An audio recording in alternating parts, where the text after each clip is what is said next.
بسم اللہ الرحمن الرحیم۔ انتخاب زوجین میں والد کا کردار بڑا اہم ہوتا ہے، کیونکہ وہ گھر کا سربراہ اور اپنے خاندان کا معاشی کفیل بھی ہوتا ہے،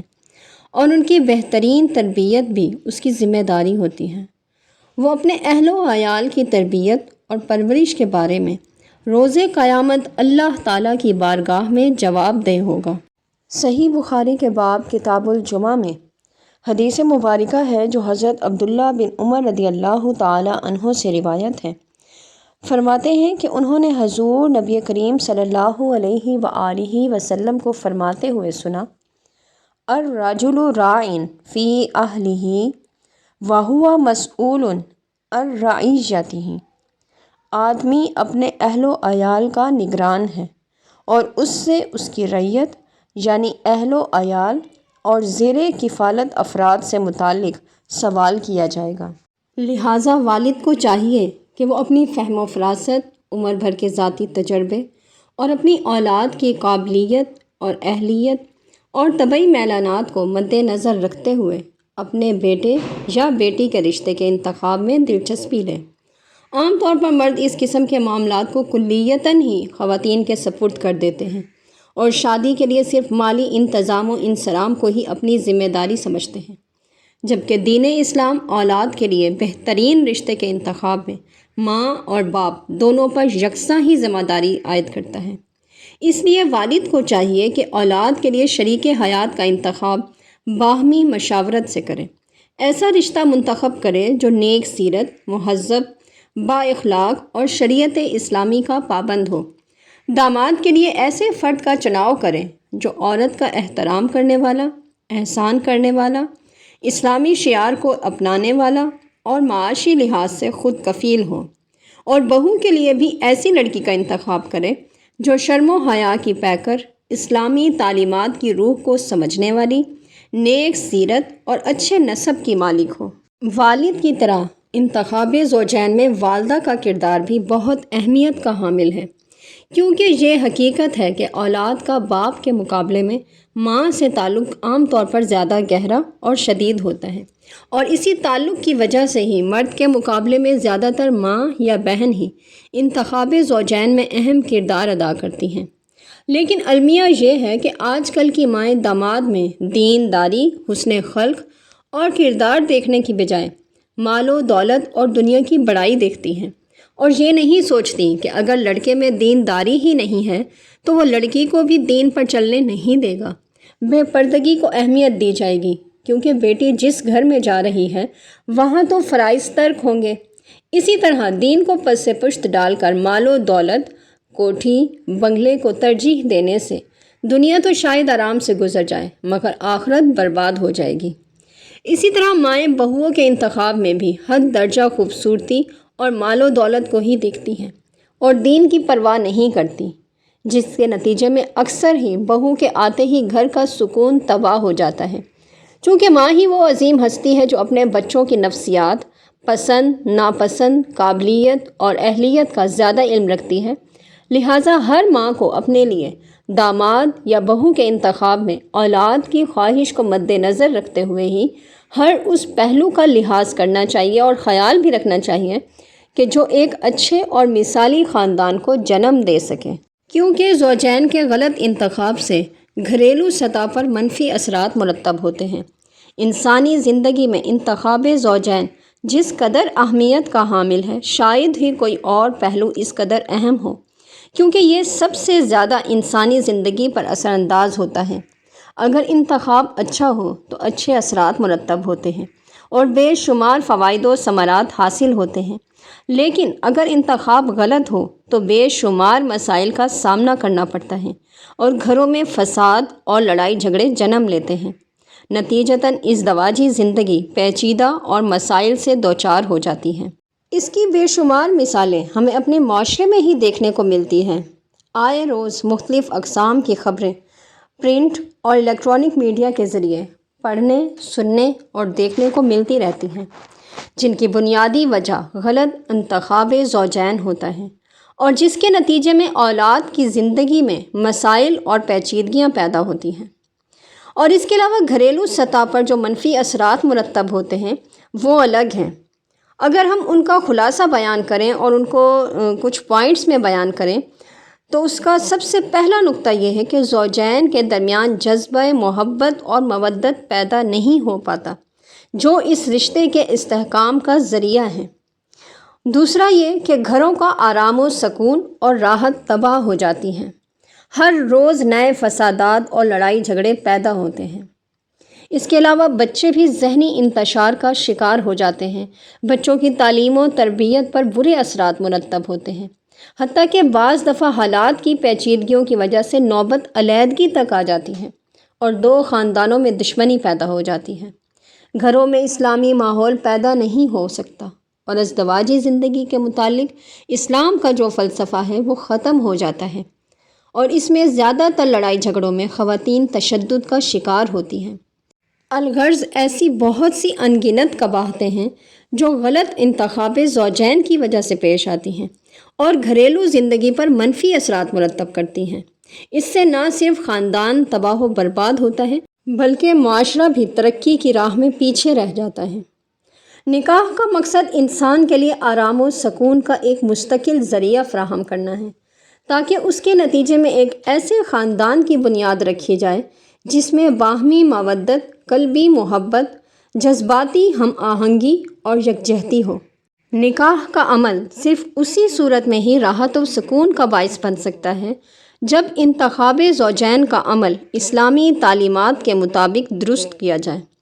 غلط انتخاب زوجین کے نفسیاتی اور معاشرتی سطح پر بے شمار نقصانات جنم لیتے ہیں جن کا شکار بالخصوص نئی نسل ہوتی ہے۔ ایسے ماحول میں پرورش پانے والے بچے احساس کمتری کا شکار ہو جاتے ہیں، ان کی قوت فیصلہ ختم ہو جاتی ہے اور وہ خود اعتمادی کی دولت سے بھی محروم ہوتے ہیں، حتیٰ کہ والدین سے بھی اپنی ضروریات کا تذکرہ نہیں کر پاتے۔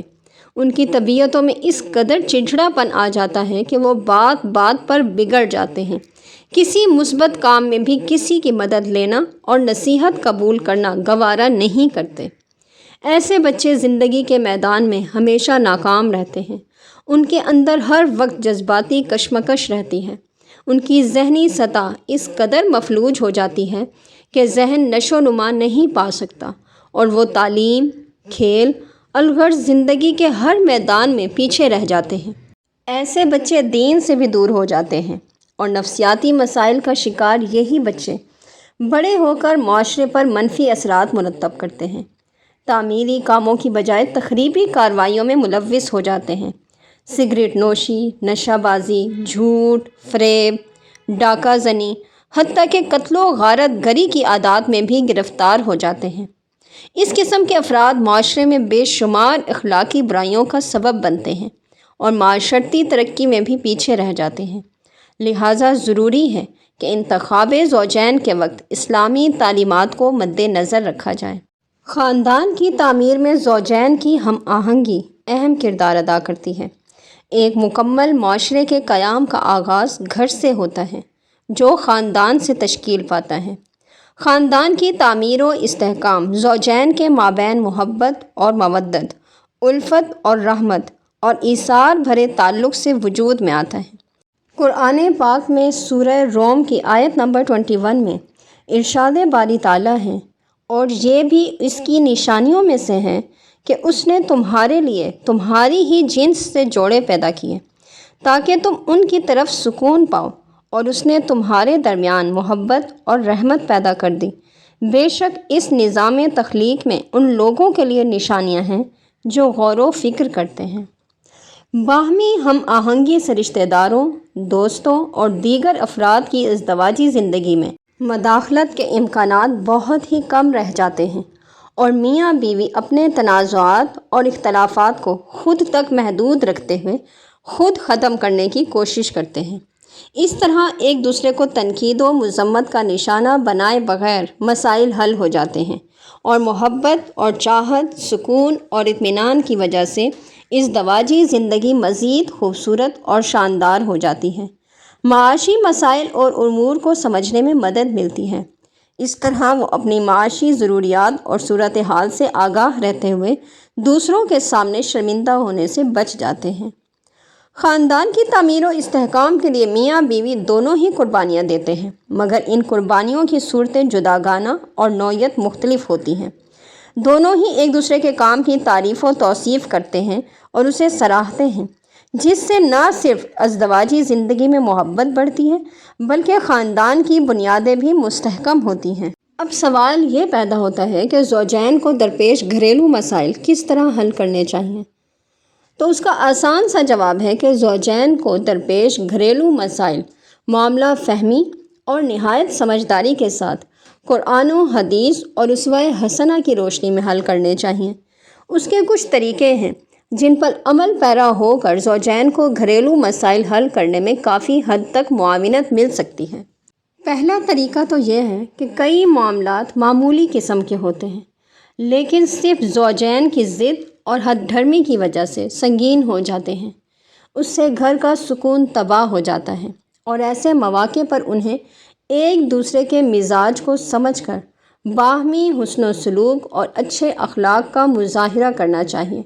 کیونکہ انسان کے اچھے سلوک کے سب سے پہلے حقدار اس کے اپنے گھر والے ہوتے ہیں۔ امام احمد بن حنبل حضرت عائشہ صدیقہ رضی اللہ تعالی عنہا سے روایت کرتے ہیں کہ رسول کریم صلی اللہ علیہ وآلہ وسلم نے فرمایا، ان من اکمل المؤمنین ایمانا احسنہم خلقا والطفہم باہلہ، یعنی کہ مومنوں میں سب سے زیادہ کامل ایمان والے وہ لوگ ہیں جن کے اخلاق سب سے اچھے ہیں اور وہ اپنے گھر والوں سے سب سے زیادہ نرمی اور شفقت سے پیش آتے ہیں۔ اس کا دوسرا طریقہ یہ ہے کہ ایک دوسرے کے جذبات اور احساسات کا بھرپور خیال رکھنا چاہیے۔ بسا اوقات ایسا ہوتا ہے کہ شوہر زندگی میں مختلف قسم کے مشکلات کا شکار ہو جاتا ہے، مثلاً مالی حالات خراب ہونا، روزگار کے حوالے سے کسی بھی قسم کی پریشانی یا کسی رشتہ دار سے انبن ہو جاتی ہے۔ تو ایسی صورتحال میں بیوی کو چاہیے کہ وہ شوہر کا ساتھ دے، اس کی غم گساری کرے اور گھریلو اخراجات کے حوالے سے شکوہ و شکایت کی بجائے صبر و تحمل اور برداشت سے کام لے۔ اسی طرح اگر بیوی کو کسی قسم کے ناموافق حالات کا سامنا کرنا پڑے تو شوہر پر بھی یہ ذمہ داری عائد ہوتی ہے کہ وہ اس کی ڈھارس بندھائے اور ہر ممکن طریقے سے اسے خوش رکھے۔ ایسے حالات میں حضور نبی کریم صلی اللہ علیہ وآلہ وسلم اور آپ صلی اللہ علیہ وآلہ وسلم کی ازواج مطہرات کی زندگی زوجین کے لیے بہترین اسوہ حسنہ ہے۔ اور اس کا تیسرا طریقہ یہ ہے کہ زوجین کو ایک دوسرے کے والدین اور رشتہ داروں کا خیال رکھنا چاہیے۔ والدین کی خدمت اور عزت لگن سے کریں، ان کی دلجوئی کریں، ان سے نرمی سے بات کریں، کیونکہ اسلام میں ہر عمر رسیدہ اور معذور کے تندرست اور جوان پر حقوق ہیں۔ اس پر بے شمار احادیث شاہد و عادل ہیں۔ جس نے جوانی میں بوڑھوں کی عزت کی، بڑھاپے میں جوان اس کی عزت کریں گے۔ اس خدمت و احترام یا نگرانی کا احسان ایک دوسرے پر نہ جتائیں بلکہ خالصتاً اللہ کی رضا اور خوشنودی کے لیے یہ سب کچھ کریں، جیسا کہ سورہ بقرہ کی آیت نمبر 264 میں اللہ تعالیٰ نے ارشاد فرمایا، یا ایھا الذین آمنوا لا تبطلوا صدقاتکم بالمن والاذی، اے ایمان والو اپنے صدقات احسان جتا کر اور دکھ دے کر برباد نہ کر لیا کرو۔ اس کا چوتھا طریقہ یہ ہے کہ گھریلو مسائل میں سے ایک مسئلہ بچوں کو بھرپور توجہ اور تربیت نہ دینے کا ہے۔ وقت کی کمی، دفتری مصروفیات، الیکٹرانک میڈیا کی بہتات نے والدین اور اولاد میں رابطے اور تربیت کا فقدان پیدا کر دیا ہے، جس کا قصوروار زوجین ایک دوسرے کو ٹھہراتے ہیں، جبکہ اس کی ذمہ داری دونوں پر ہی یکساں عائد ہوتی ہے۔ اس کی عمدہ ترین مثال حضور نبی کریم صلی اللہ علیہ وآلہ وسلم کی حیات طیبہ سے بھی ملتی ہے۔ جب آپ صلی اللہ علیہ وآلہ وسلم نے تبلیغ دین کا آغاز کیا تو اس عظیم فرض کی ادائیگی میں بھی اپنی 2-3 سالہ کمسن اور معصوم صاحبزادی حضرت سیدہ فاطمہ سلام اللہ علیہا کو نظر انداز نہیں کیا اور تربیتی نقطہ نگاہ سے انہیں اپنے ہمراہ رکھا۔ اس لیے والدین کو بھی اسوہ رسول صلی اللہ علیہ وآلہ وسلم کی روشنی میں بچوں کی تعلیم و تربیت سے غفلت نہیں برتنی چاہیے اور شروع ہی عمر سے بچوں کے بہترین مستقبل کے لیے پلاننگ کرنی چاہیے، تاکہ زندگی کے کسی موڑ پر کوئی مشکل درپیش ہو تو جرأت اور ہمت کے ساتھ اس کا سامنا کر کے اس سے نبرد آزما ہوتے ہوئے پریشانی سے بچا جا سکے۔